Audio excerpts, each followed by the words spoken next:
예수께서 12 제자를 불러 모으사 모든 귀신을 제어하며 병을 고치는 능력과 권위를 주시고.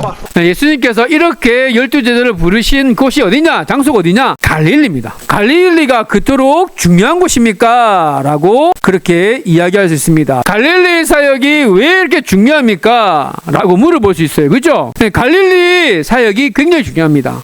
예수님의 사역의 80~90%가 어디에서 이루어졌느냐? 갈릴리. 그만큼 예수님께서 갈릴리 사역에 굉장히 집중하셨다 이 말입니다. 그렇다면 갈릴리가 어떤 의미가 있을까 살펴볼 이유가 있겠죠. 마태복음 4장 15절에 보니까 이방의 갈릴리라고 했습니다. 갈릴리는 이스라엘 땅이에요. 이스라엘 땅인데 유대의 갈릴리요, 이스라엘의 갈릴리요 하지 않고 이방의 갈릴리라고 이야기했을까요? 거기에는 이방 사람들도 적지 않게 있긴 했지만 이스라엘 사람들의 생각 속에는 뭐였냐면 갈릴리는 사람 살 곳이 아니다라고 생각했던 거예요.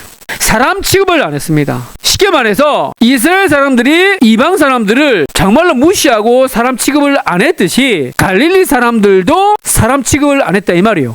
그럼 성경에서 갈릴리 사람들을 어떻게 이야기를 하거든요. 16절에 흑암에 앉은 백성이라고 이야기합니다. 사망의 땅, 그늘에 앉은 자들이 있는 곳이 바로 갈릴리 지역이다. 이스라엘 사람들에게조차도 그렇게 무시당하고 소외당하는 그런 곳이었다라고 이야기할 수 있습니다. 어느 정도로 그렇게 소외당했느냐? 요한복음 7장 41절에 예수님을 보고 어떤 사람은 예수님이 우리가 그토록 기다리던 그리스도다, 메시아다라고 이야기하는데 어떤 사람은 야, 뭔 그런 쓸데없는 소리를 하고 있어. 어떻게 그 갈릴리 그 총구석에서 사람 사는데도 아닌 데서 그렇게 메시아가 나온다는 말이냐? 라고 무시했다 이 말입니다. 예수님이 갈릴리 출신이기 때문에, 나사렛 갈릴리 출신이기 때문에. 52절에 보니까 그들이 대답하여 이르되 너도 갈릴리에서 왔느냐? 너는 누구냐면 요한복음 3장에 나오는 니고데모예요. 니고데모가 예수님을 만나고 난 다음에 조금 마음의 변화가 있었어요. 그러면서 사람들이 예수님에 대해서 뭐라고 이야기하고 비판하고 비난하니까 이 니고데모가 예수님을 보호하고 옹호하기 시작해요. 그랬더니 그걸 듣던 다른 종교 지도자가 뭐라냐면 야, 너도 갈릴리 출신이야? 굉장히 모욕하는 거예요. 그때 당시에는 너 사랑받지 않은 그 갈릴리 사람들이나 똑같은 사람이야? 어디 봐라, 찾아보라. 갈릴리에서는 선지자가 나오지 못하느니라. 베들레헴에서 난다. 그 베들레헴은 지역으로 보면 어디냐면 갈릴리가 아니라 유대 땅이에요. 유대 땅 베들레헴에서 메시아가 난다고 했는데 갈릴리에서 메시아가 난다는 그 뭔 소리야? 그렇게 비판하고 비난했다 이 말이에요. 한마디로 뭡니까? 갈릴리는 그렇게 무시당하고 소외당하던 그 땅이었다 이 말입니다. 그런데 큰 빛을 보았다요. 그 백성들이 사망의 땅과 그늘에 앉아있는 그들에게 빛이 비쳤다. 할렐루야. 왜요? 예수님 때문에. 갈릴리에 예수님이 계시로 말미암아 흑암이 있는 그곳에, 사망이 있는 그곳에, 그늘이 있는 곳에 예수님 때문에 그 땅에 빛이 보였고 빛이 비치더라. 축복합니다. 예수님이 이렇게 흑암과 사망과 그늘이 있는 그곳에 빛을 보여주고 빛을 비추었던 것처럼 여러분들이 가는 곳마다, 여러분들이 머무는 곳마다 하나님의 놀라운 은혜로, 하나님의 영광의 빛으로 비추는 은혜가 있게 되기를 예수님의 이름으로 축복드립니다. 그렇게 예수님 때문에 복을 받았단 말이에요. 여러분들의 가정에서, 여러분들의 직장에서, 여러분들의 사업장에서 여러분들 때문에 복을 받고 여러분들 때문에 모든 일들이 잘 될 수 있게 되기를 바랍니다. 그 일을 위해서 예수님이 제자를 부르셨는데 왜 제자를 부르셨느냐? 예수님이 하시던 일을 제자들도 하기를 바라는 마음으로 제자를 부르셨다 이 말이에요. 그 예수님이 하시던 일이 뭐냐? 예수께서 12 제자를 불러 모으셨는데 하나님 나라를 전파하고 앓는 자를 고치게 하려고 보내시며 하나님의 나라를 전파하기 위해서 그렇대요. 하나님의 나라가 여러분의 가정에, 하나님의 나라가 여러분들의 일터에, 하나님의 나라가 여러분들의 생각과 여러분들의 마음 가운데에, 하나님의 나라가 여러분의 영혼 가운데에 그렇게 임할 때에 어떤 일이 일어나는지 너희들이 전하고 그들이 정말로 경험하고 고백하고 할 수 있도록 지금까지 예수님 하나님의 나라를 전파하고 가르치고 병든 자를 고쳤던 것처럼 너희들 또한 하나님의 나라를 전하고 천국 복음을 전파하고 가르치고 병든 자를 고치는 일들을 하도록 예수님이 제자를 부르셨다 이 말이에요. 예수께서 12제자를 불러시고 그들에게 뭘 주셨다고요? 능력과 권위를 주셨다 이 말입니다. 귀신을 제어하고 병을 고치는 능력을 주셨다요. 우리에게 그런 은혜와 능력을 주셨음을 믿으십니까? 오직 성령이 너에게 임하시면 너희가 뭘 받았고요? 권능을 받고, 할렐루야! 권위와 능력, 권능을 받고 예루살렘과 온 유대와 사마리아와 땅까지 이르러 내 증인이 되리라 하시니라. 제자들이 예수님께 능력과 권위를 받은 것처럼 우리 또한 하나님 아버지로부터 약속을 받았는데 성령이 임하시면 네가 권능을 받을 것이다.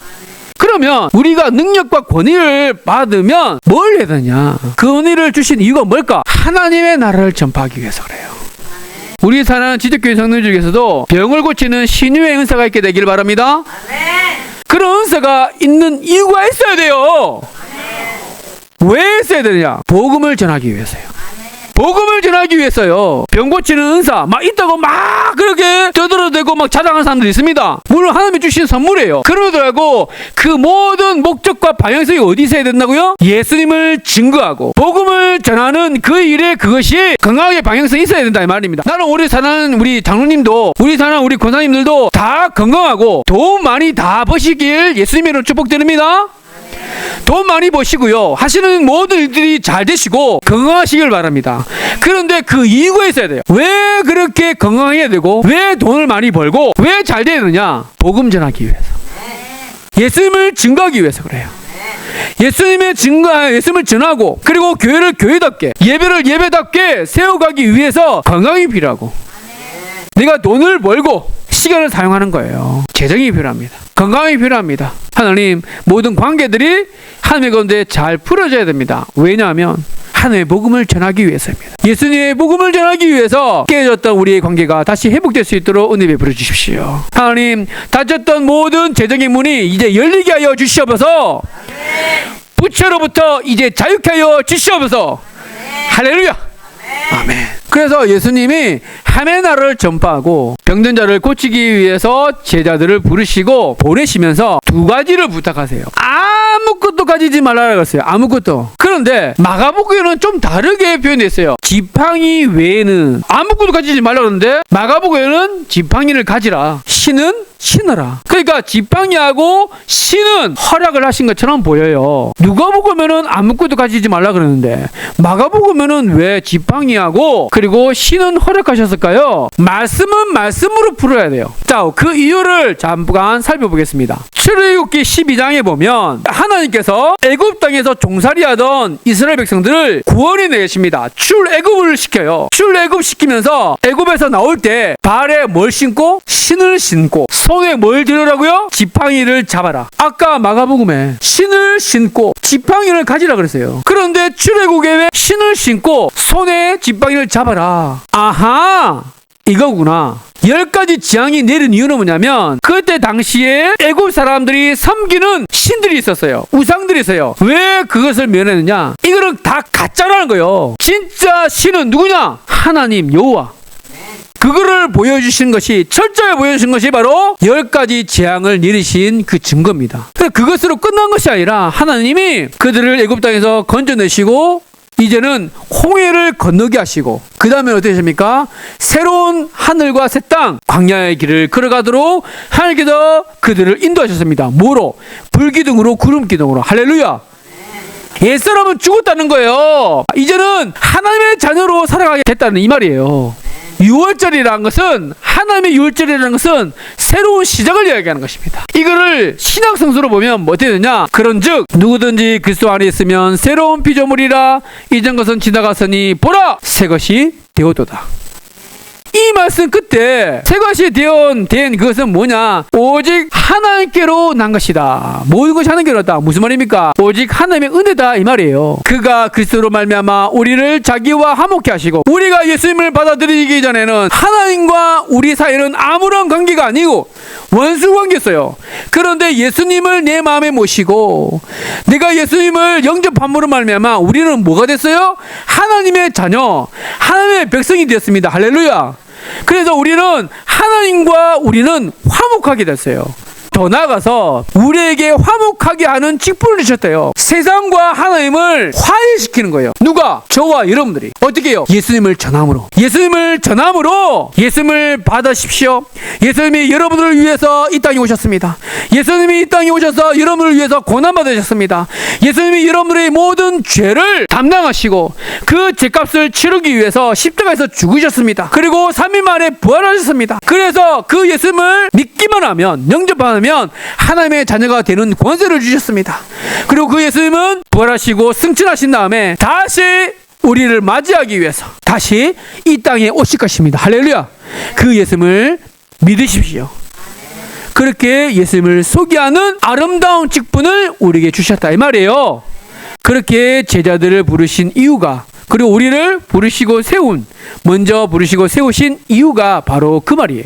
오늘 마가복음 6장에 나와 있는 것처럼 지팡이와 신만 가지라고 하는 말은 뭐냐면, 출애굽기 12장 신과 손에 지팡이를 잡고 새로운 출발을 했었던 것처럼, 어떻게 보면 예수님을 믿음으로 말미암아 우리가 새로운 삶을 시작했던 것처럼, 이 사람들에게도, 이 지대 땅에, 이 병대시에 아직도 예수님을 몰라서 죽어가는 영혼들에게 예수님을 전함으로, 그 전함으로 그들이 듣고 복음을 받아들임으로 새로운 출발을 하게 되니까 출애굽, 즉 새로운 출애굽이 시작됐다 이 말입니다. 할렐루야. 건져내셨다는 거예요. 애굽, 세상으로부터 이제 건져냈다 이 말이에요. 하나님의 자녀로. 그런 의미로 마가복음은 지팡이와 그리고 신을 신으라 라고 하는 그런 의미로 오늘 그렇게 마가복음에는 적었다 이 말입니다. 왜 그렇다면 누가복음에는 아무것도 가지지 말라고 말씀하셨을까요? 그 이유에 대해서 이제 살펴보도록 하겠습니다. 하나님의 나라를 전파하며 앓는 자를 고치게 하려고 내보내시며 이르시되. 전파합니다. 무엇을 전파합니까? 먼저 가서 전하는데 기쁜 소식을 전한다는 거예요. 우리가 기쁜 소식을 전한다는 이 말입니다. 예수님이 이 땅에 오셨다, 고난받으셨다, 십자가에 죽으셨다, 부활하셨다, 그리고 승천하셨다, 다시 오실 것이다. 그 복음을 전한다 이 말입니다.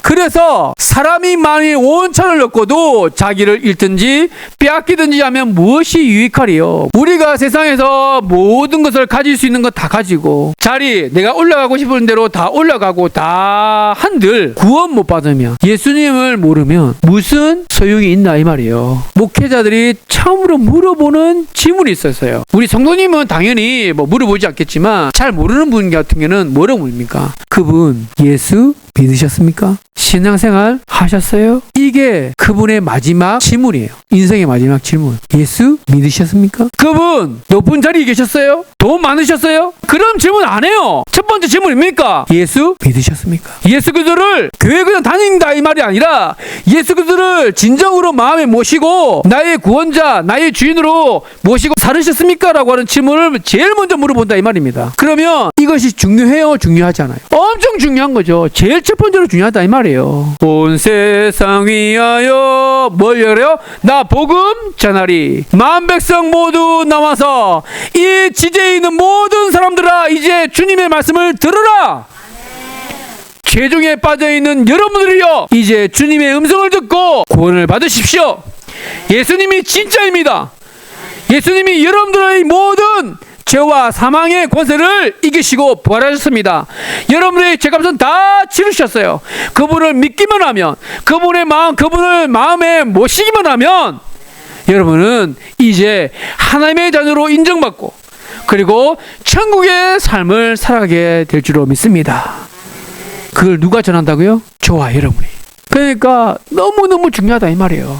아침에 일어나서 새벽기도 가고 새벽기도 갔다 와서 오전 운동하고 수업 들어갔다가 또 오후에 운동하고 그런 식으로 이렇게 어린 시절을 보냈죠. 교회에서 후원하는 선교팀이 있었어요. 초등학교에. 저만 어떻게 거기를 가게 돼서 그래서 계속 선교팀에서 중학교까지 그냥 선교사가 제 꿈이라고 아마 저뿐만 아니라 거기 선수들이 다 그런 생각을 가졌던 것 같아서 저도 계속 지금 와서 생각하면 선교사를 나중에 꼭 되겠다는 그런 식으로 많이 기도했던 것 같아요. 그냥 제가 여태까지 많이 왔던 게 많은데 그거를 다시 이렇게 통로가 돼서 다시 하나님을 돌려드린 게 없었던 것 같아요.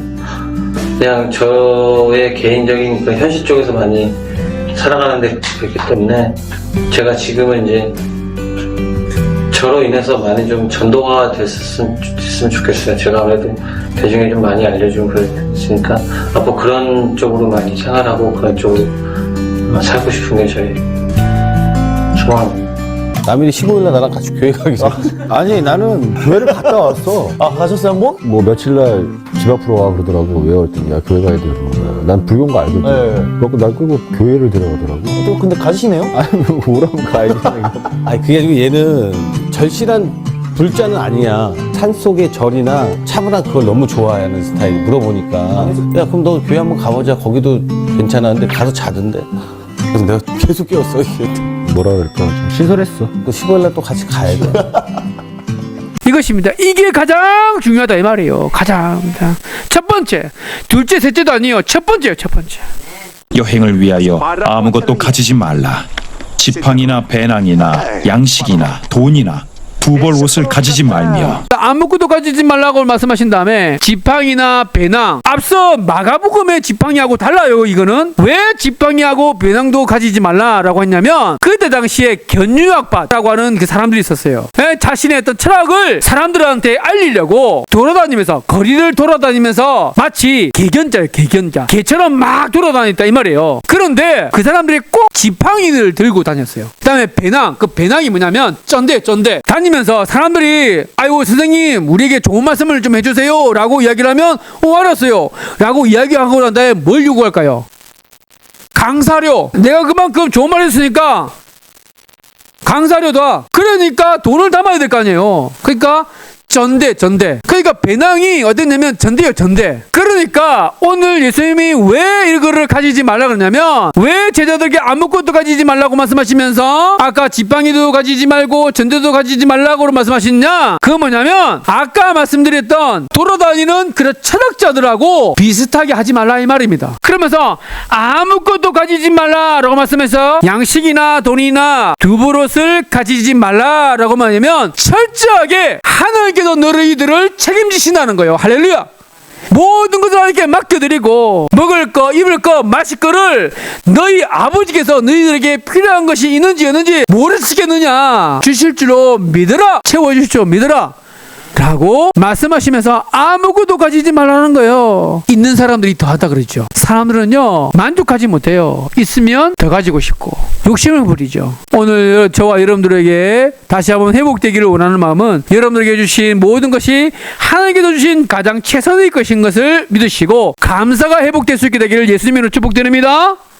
빨간 이 엄청난 땅을 다 정복했어요. 누가? 이 징기스칸이 100만에서 200만 정도 밖에 안 되는 그 병력이 유럽이 어느 정도냐면 병력이 한 1억에서 2억 정도 돼요. 비교 안 될 정도로 엄청나게 많은 병력을 가지고 있는 유럽인들하고 그 모든 유럽을 다 무릎을 꿇렸어요. 다 정복했어요. 그 이유가 무엇일까요? 성을 쌓는 자는 망하고 길을 뚫는 자는 흥한다라고 했는데 이 사람이 그걸 잘 알았어요. 전쟁은 속도전이다. 그때 당시에 유럽의 군사들은 자기가 전쟁을 나가기 위해서 갖춰야 될 무기들이 있잖아요. 그죠? 무기들을 들면 그 무게가 70kg였대요. 70kg. 그러면 뭐 싸울 수는 있겠습니까? 그런데 이 징기스칸은 알았던 거예요. 그래서 자기의 병사를 전쟁에 나갈 때 몇 킬로만 들겠습니까? 70kg가 아니라 7kg만 들였대요. 7kg.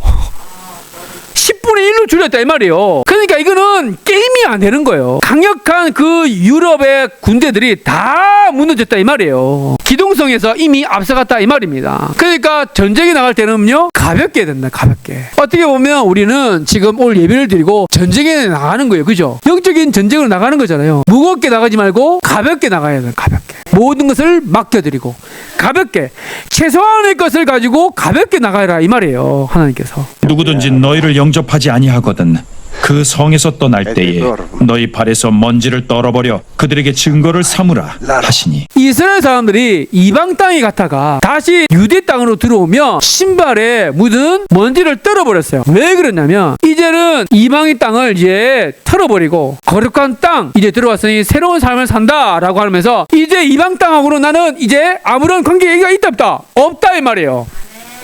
그런데 이방인과 하나님의 자녀의 기준이 뭐냐 이거예요. 이스라엘 사람들의 기준은 뭐냐면 혈통으로 그렇게 지금까지 내려온 그것이 이스라엘 백성이 바로 하나님의 자녀다. 그리고 아브라함의 자손이 아닌 너희들은 다 이방인이다 라고 그렇게 구분 짓는데, 하나님 성경의 말씀은 어떻게 되느냐, 이방인과 하나님의 자녀의 기준은 뭐냐면 예수님을 영접하고 안 하고의 차이예요. 예수님을 영접하면 하나님의 자녀, 영접하지 않으면 이방인과 같이 대우를 받을 것이다 라고 그렇게 지금 구분하고 있는 거예요. 저와 여러분들은 예수님을 내 마음에 모시기 때문에 하나님의 자녀인 줄로 믿습니다. 제자들이 나가 각 마을에 두루다니며 곳곳에 복음을 전하며 병을 고치더라. 기뻐하며 제자들이 돌아왔대요. 주여, 주의 이름이면 귀신들도 우리에게 항복하더이다. 그러면서 얼마나 흥분합니까? 우리가 예수님의 이름으로 병이 났고 예수님의 이름으로 하니까 귀신이 뜬다니까 얼마나 기분이 좋겠어요. 막 흥분할 거예요. 그죠? 그런데 그래, 내가 너희에게 뱀과 정갈을 밟으며 원수의 모든 능력을 제어할 권능을 주었으니 너희를 해칠 자가 결코 없으리라. 그러나 귀신들이 너에게 항복하는 것으로 기뻐하지 말고 너희 이름이 너 하늘에 기록된 것으로 기뻐하라 하시니라. 할렐루야. 기적이 일어나는 것 때문에 기뻐하지 말고 예수 그리스도로 말미암아 하나님의 자녀가 됐다, 그래서 구원받았다라고 하는 것 때문에 기뻐하라 라는 것입니다. 그것을 전할 수 있는 하나님의 사람으로 복음의 전도자로 세움받았다는 것 때문에 기뻐해라. 그것이 두 가지, 예수님께서 제자들에게 부탁하신 두 가지. 첫 번째는 바로 우리로 하여금 이 세상에 예수님을 몰라서 추구하는 그들에게 예수님을 전하는 하나님의 복음의 전도자로 우리를 부르시고, 그 일을 위해서 세상이 추구하는 가치를 추구하지 말고 아무것도 가지지 말고 필요한 것, 있어야 될 것들 하늘에 계신 너희 아버지께 다 아신다. 그러니까 하나님께 모든 것을 맡겨드리고 하나님을 전적으로 의지하고 사랑하여서 하나님께서 기뻐하시는 아름다운 믿음의 걸음을 걸어가라. 할렐루야. 그런즉 그들이 믿지 아니하는 일을 어찌 부르리요? 믿지 않는데 어떻게 하나님을, 예수님의 이름을 부르겠습니까? 그쵸? 듣지도 못한 일을 어찌 믿겠습니까? 들어보지도 못했는데 어떻게 예수님의 이름을 믿겠냐고요. 그리고 전파하는 자가, 전해주는 사람이 없는데 예수 이름 한 번도 이야기 듣고 우리 같이 교회 가자라고 한 번도 이야기 들어본 적이 없는데 어떻게 교회 나오겠냐고요. 그 이야기를 하고 있는 겁니다. 지금 말씀이 15절, 보내심을 받지 않냐면 어찌 전파리요? 우리는 보내심을 받았다는 것입니다. 할렐루야. 보내심을 받고 우리가 전하면 그 사람들이 전하는 것을 받아들이고 믿으면 우리가 믿음으로 같이 고백하고 예수 그리스도를 이름을 부르고 하나님이 주시는 은혜와 평강을 누리는 것처럼 그들 또한 그렇게 하나님의 은혜와 평강을 누리게 될 줄로 믿습니다. 아멘. 이 사도 바울이 복음을 전하면서 얼마나 그렇게 고난당하고 힘들었는지, 수없이 맞고 여러분 죽을 뻔을 했고요. 40에서 하나 감한 매를 5번이나 맺고요. 3번 태장을 맞고 돌로 맞아서, 그리고 3번 파손당하고 여러 가지 위협을 당하고 애쓰고 목마르고 여러 번 굶고 춥고 헐벗었지만, 그럼에도 불구하고 그러나 내가 나아된 것은 하나님의 전적인 은혜로 된 것이니 내게 주신 그 은혜가 헛되지 아니하여 내가 모든 사도보다 더 많이 수고하였으나 내가 한 것이 아니고 누가 하셨다고요? 오직 나와 함께 하신 하나님의 은혜입니다. 할렐루야. 내가 하는 것이 아니라 우리 하나님께서 하시는 거예요. 오늘 우리 사랑하는 우리 지적교회 모든 성도님들에게 하나님께서 약속을 하셨습니다. 권능을 주시겠다. 성령이 임하시면 너에게 권능이 임할 것이다. 그러면 예루살렘과 온 유대와 사마리아와 땅끝까지 이르러 누구의 증인? 예수님의 증인된 삶을 살게 될 줄로 믿습니다. 할렐루야. 이런 예수님께서 부탁한, 제자들에게 부탁하신 두 가지. 그래서 오늘 우리의 마음을 세상에 두지 않고 오직 하나님께 소망을 두고 전적으로 하나님의 의지하고 의리하면서 우리에게 맡겨주신 천사도 흠모할 이 귀한 일, 복음을 전하는 일에 매진하여서 하나님께 영광 돌리는 은혜가 저와 여러분들 가운데 임하게 되기를 예수님의 이름으로 축복드립니다. 아멘. 기도하겠습니다. 독생자 예수 그리스도를 우리에게 주시기까지 참으로 사랑이 많으신 하나님 아버지, 우리에게 네 마음을 다하고 목숨을 다하고 뜻을 다하여 주 너희 하나님을 사랑하고 그리고 네 이웃을 네 자신같이 사랑하라고 말씀하셨지만 우리는 이웃이나 형제자매를 우리 자신같이 사랑하지 않는 그런 허물이 있음을 주 앞에 고백합니다. 하나님, 사도 바울을 비롯하여 예수님의 제자들이 목숨을 걸고 순교하며 예수님을 전하였으나 우리는 세상 욕심을 채우기 위해서 그렇게 동분서주하면서 복음을 전하지 않은 우리의 허물과 약함을 용서하여 주시옵소서. 예수님께서 모든 민족을 제자로 삼아 아버지와 아들과 성령의 이름으로 세례를 베풀라라고 말씀하셨던 것, 저희 연약함으로 인하여 다시금 주님 앞에 범죄한 몸이 되지 않도록 결심한 것을 실천할 수 있도록 은혜 베풀어 주시옵소서. 하나님, 우리가 예수님의 복음을 전도하기 위해서 거리로 나갈 때 누구에게 전도할지 모를지라도 하나님께서 만날 사람을 미리 준비하셨다가 우리에게 복음을 전할 수 있도록 은혜 베풀어 주시옵소서. 말주변이 좋지 않아서 능숙하게 전도하지 못할지라도 하나님께서 성령으로 역사하여서 그 사람이 예수를 믿도록 인도하여 주시옵소서. 고난 중에도 승리에 대한 믿음으로 살아가게 하시는 하나님 아버지, 힘들고 고통 속에 있더라도 우리 사는 지식교회 모든 성도님들이 말씀 안에서, 기도 안에서, 찬양 안에서 넉넉히 이기는 믿음을 얻게 하여 주시옵소서. 교회에 속한 모든 하나님의 사람들이 오직 복음만을 위해서 땀을 흘리게 하여 주시고 기도를 앞세워 가게 하여 주시고 육신의 질병을 앓고 있는 모든 우리 사랑하는 지지교회 모든 환우들에게 하나님의 치유와 회복하심의 능력을 허락하여 주셔서 말씀을 들을 때 치유와 회복이 되어오는 은혜를 허락하여 주시옵소서. 하나님, 여러가지 기도 제목이 있습니다. 주님께 모든 것을 맡겨드릴 때에 하나님께서 그 모든 것들을 하나님 기도 제목 가운데에 장중에 붙들림이 됐다는 것을 알게 하시고 하나님의 거룩한 뜻이 무엇인지를 분별할 수 있는 믿음 또한 허락하여 주시옵소서. 이번 한 주간도 주님 안에서 승리하며 살아가는 우리 사는 지주의 모든 성도들이 될 수 있도록 은혜를 베풀어 주시옵소서. 감사드리며 이 모든 말씀 우리 주 예수 그리스도의 이름으로 기도드리옵나이다. 아멘.